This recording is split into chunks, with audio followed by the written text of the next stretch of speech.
आता एखाद्या गणितामध्ये जर असं असलं म्हणजे हे एवढी मोठी संख्या आहे तर याने 6 बी असेल, जे असेल ते 7 असेल तर 7, डिवाइड मध्ये 5 आहे तर विदाउट भागाकार केला ना आन्सर कसं काढायचं, सोपी पद्धत बरोबर आहे.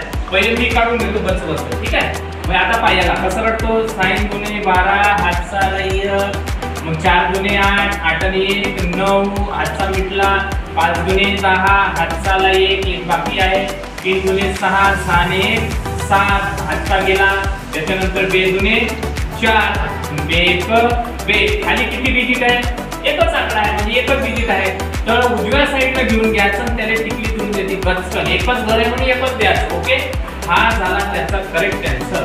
करून पहा तुमच्या मोबाईल मध्ये, जर येत नसेल तर म्हणजे नोटीस करले बरोबर आहे. म्हणजे आलं कसं, एक संख्या कोणती संख्या वर एनी व्हॅल्यू, वर जर कोणती व्हॅल्यू असेल खाली जर 5 असेल तर वरच्या संख्येने 2 ने गुणाकार करायचा. हे जशाच्या तसं गचगच येते.